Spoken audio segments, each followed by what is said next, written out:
अलग अलग कंपनियों का अलग अलग मटेरियल होता है और उसकी क्वालिटी भी सबकी थोड़ी थोड़ी अलग डिफरेंस रहती है। अगर कोई कंपनी पीयू के नाम से अपना कोई ब्रांड बना रही है तो ज़रूरी नहीं है कि जो दूसरी कंपनी पीयू बना रही है उसका बिल्कुल सिमिलर हो, अलग भी हो सकता है। आप मेरी वीडियो में ज़्यादातर सिरका या आइका देखते हैं तो इसका मतलब ये भी नहीं है कि इन दोनों कंपनियों से अच्छा ही कोई नहीं है, ऐसा भी नहीं है। इनसे अच्छे ब्रांड भी होंगे और इनसे नीचे वाली क्वालिटी के भी ब्रांड होंगे। अलग अलग क्वालिटी के अलग अलग ब्रांड के पीयू आते हैं, लेकिन सिरका का अच्छा पीयू होता है इसलिए मैं इसको यूज़ करता हूँ। और भी बहुत सारे यूज़ करता हूँ, एशियन का भी यूज़ करता हूँ। तो ज़्यादातर मेरे पास सवाल आता है कि हम जो पीयू करें वो कौन सा लें, किस कंपनी का लें, किस ब्रांड का लें, सबसे अच्छा कौन सा है, सबसे सस्ता कौन सा है, सब सस्ता भी हो और अच्छा भी हो। तो ये बड़ा मुश्किल सवाल होता है कि सस्ता भी हो और अच्छा भी हो। सस्ता होगा तो डेफ़िनेटली वो उसमें क्वालिटी में कुछ ना कुछ कॉम्प्रोमाइज़ किया होगा।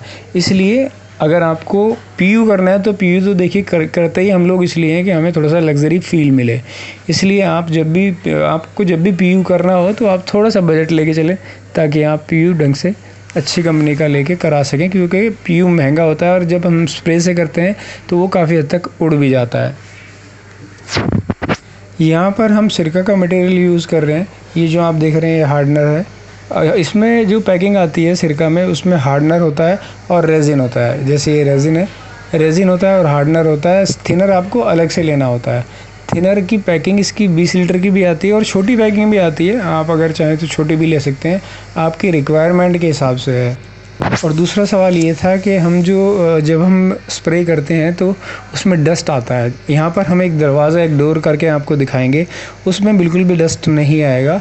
उसकी वजह यह है कि हम जब पीयू स्प्रे करते हैं तो नीचे पानी डाल लेते हैं ज़्यादातर, और जो हमारी वॉल्स हैं वॉल्स पर अभी हमने पेंट का 2 कोट लगा दिया है, इसलिए उस पर डस्ट होने का कोई मतलब नहीं है। और फ्लोर पे डस्ट है इसलिए फ्लोर पर हम पानी डाल देंगे। पानी डालने से क्या होगा, जो डस्ट होगा वो नीचे ही चिपक जाएगा। मतलब कहने का मतलब ये है कि वो जब हम स्प्रे करेंगे एयर का फ्लो होगा, तब एयर के फ्लो की वजह से वो उड़कर हमारे ऑब्जेक्ट पर नहीं बैठेगा। ये 20 लीटर की पैकिंग है थिनर की जो आप सामने देख रहे हैं। तो अलग अलग पैकिंग भी आती है जैसा कि मैंने बताया। तो आपके काम में जो डस्ट आता है वो इसलिए ही आता है क्योंकि आपके आसपास डस्ट है। अब ये तो मुमकिन नहीं है कि आप पूरे एरिया को डस्ट फ्री कर दें। थोड़ा बहुत डस्ट तो आता ही है, आप कितने भी कोशिश करेंगे थोड़ा बहुत डस्ट डेफिनेटली आएगा, लेकिन थोड़े बहुत से कोई फ़र्क नहीं पड़ने वाला। लेकिन जब बहुत ज़्यादा डस्ट आ जाता है और अगर हम उस पर हाथ लगाते हैं और फील करते हैं, हमें डस्ट फील होता है, तो वो नहीं होना चाहिए। इसलिए बेटर है कि आप अच्छे से सफाई कर लें, सफाई करके पानी डाल लें, उसके बाद स्प्रे करें। और स्प्रे करने का एक ख़ास तरीका है, आप 1 से 1.5 फीट की दूरी से स्प्रे करें। अगर आपका एयर प्रेशर कम है तो उसमें 2 चीज़ें होती हैं। एक तो ये कि उसमें टेक्सचर बन सकता है, दूसरा बेनिफिट है, यानी कि एक तो नुकसान है जिससे टेक्सचर बन जाता है, और एक बेनिफिट है कि जो डस्ट है वो बहुत कम आता है आप अगर बहुत करीब से मारते हैं तो। लेकिन अगर आप 1 से 1.5 फीट की दूरी से मारते हैं तो प्रेशर आपको अच्छा खासा प्रेशर होना चाहिए, तभी आप कर पाएंगे। आप ये जो डोर सामने देख रहे हैं, इस डोर के ऊपर हम कर रहे हैं वाइट। बेस कोट हम डाल चुके थे, अब ये हम इसके ऊपर टॉप कोट डाल रहे हैं। टॉप कोट भी वाइट ही है जिसमें हल्की सी चमक होगी। 20% हम ये ग्लॉस होता है इसके अंदर। जब हम इसको फिनिश कर देंगे तो इसमें हल्की सी चमक नज़र आएगी और वो चमक बहुत शानदार लगती है। इसको मैट फिनिश बोलते हैं। एक आता है डेड मैट। अगर डेड मैट आपको करना है तो डेड मैट के लिए आपको ऑर्डर करना पड़ेगा कंपनी को, और कंपनी आपको डेड मैट बना के देगी। मार्केट में नॉर्मली अवेलेबल नहीं होता कि आप जाएं और ले लें। मटेरियल को आप हमेशा छान के डालें। जैसे कि आप देख रहे हैं हमने भी धोती को रखा है उसके ऊपर, यानी कि धोती जो कपड़ा होता है उस कपड़े को हमने स्प्रे गन के ऊपर रखा है और उसके अंदर से तब हम इसके अंदर पीयू डाल रहे हैं, ताकि मतलब छान के डाल रहे हैं। कहने का मतलब ये है, छान के डालेंगे तो काफ़ी डस्ट तो आपका यहाँ पर निकल जाएगा। कई बार स्प्रे गन के अंदर डस्ट रह जाता है, तो जब हम स्प्रे करेंगे वो सारा ऑब्जेक्ट पे आ जाएगा। अभी हम आपको करके दिखाएंगे इसके ऊपर, और बिल्कुल भी डस्ट नहीं आएगा। डस्ट इसलिए नहीं आएगा क्योंकि अगर आप देख रहे हैं तो नीचे हमने पानी डाला हुआ है और पूरा जो ये एरिया है वो डस्ट फ्री है। फ्लोर को हमने साफ़ किया हुआ है, यहाँ पर कोई डस्ट नहीं है। दीवारों पे तो है ही नहीं जैसे मैंने आपको बताया, लेकिन नीचे की तरफ भी जो डस्ट था उस पर भी हमने पानी डाल दिया, वो भी दब चुका है, वो नहीं उठेगा जब हम स्प्रे करेंगे।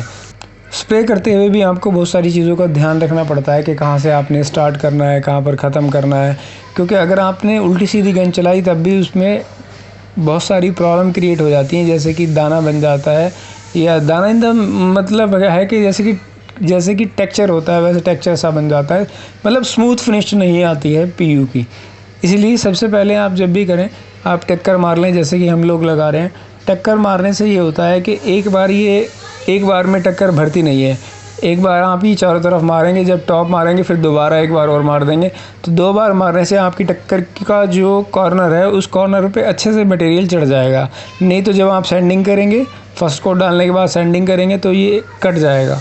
तो बेटर ये है कि आप इसकी जो टक्करें हैं वो एक बार कर लें, फिर दोबारा से पूरे डोर को डालें। पूरे डोर को डालने के बाद फिर से टक्कर डाल दें, टक्कर मार दें, तो उससे क्या होगा कि आपका मटेरियल प्रॉपर चढ़ जाएगा। जैसे कि मैंने पहले वीडियो में भी बताया कि आप जो स्प्रे करते हैं वो आप क्रिस क्रॉस करके करते हैं, यानी कि एक बार लेफ़्ट से राइट और एक बार ऊपर से नीचे, यानी कि वर्टिकल, एक बार हॉरिजॉन्टल एक बार वर्टिकल, 2 बार आपको स्प्रे करना होता है। और हमेशा आप 2 कोट लगाएं टॉप कोट के भी। एक कोट में कभी भी आपको वो क्वालिटी नहीं मिलेगी जो कि एक्चुअल क्वालिटी पीयू की होती है। कुछ लोग करते हैं कि एक ही बार में 2-3 कोट डाल देते हैं जल्दी के चक्कर में कि जल्दी से ख़त्म हो जाए, तो ऐसा ना करें। आप आराम से डालें, एक कोट डालें, उसको फिर ड्राई होने दें, 4-6 घंटे बाद फिर उसकी सैंडिंग करें, सैंडिंग करके फिर उसके ऊपर कोट डालें। अगर दरवाज़ा आपको दोनों तरफ से करना है तो एक साइड से आप बबल रैप कर लें, या कुछ भी ऐसा स्मूथ चीज़ रख लें कि इसके ऊपर निशान ना आए, क्योंकि जब ये सूख जाएगा, अगर अच्छी तरह सूख जाएगा फिर तो निशान नहीं आएगा, लेकिन जो आप स्प्रे कर रहे हैं वो स्प्रे उड़ के नीचे की तरफ जाके निशान बना देगा। तो बेटर है कि आप इसको पैक कर लें, एक साइड से करें, बबल रैप करें, अच्छे से पैक कर लें। पैक करने के बाद फिर दूसरी साइड से करें।